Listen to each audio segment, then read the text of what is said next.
Assalamualaikum warahmatullahi wabarakatuh. Perkenalkan, nama saya Hasmawati dari kelas BC 242 dengan NIM 240407511026. Nah, di sini saya akan menjelaskan tentang penilaian, di mana penilaian itu adalah proses untuk melihat sejauh mana siswa sudah memahami pelajaran yang diberikan. Nah, melalui penilaian ini, guru bisa tahu apakah tujuan pembelajaran sudah tercapai atau belum, dan bagian mana yang masih perlu diperbaiki. Nah, adapun jenis penilaian. Nah, jenis penilaian itu ada 3. Yang pertama itu penilaian diagnostik. Nah, penilaian diagnostik ini biasanya dilakukan sebelum pelajaran dimulai.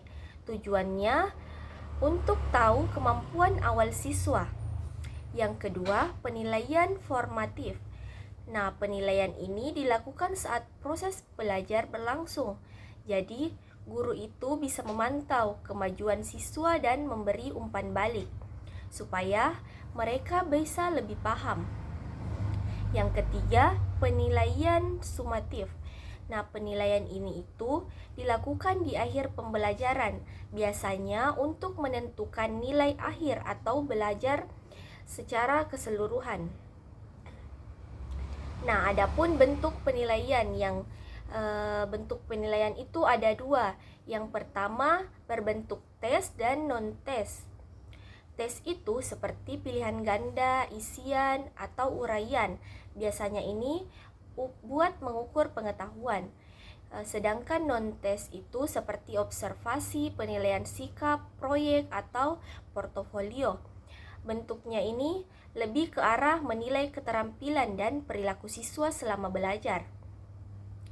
Nah, adapun fungsi penilaian itu yaitu selain untuk melihat hasil belajar siswa, penilaian itu juga bisa jadi bahan pertimbangan untuk guru dalam mengambil keputusan. Misalnya, apakah siswa perlu remedial atau sudah bisa lanjut?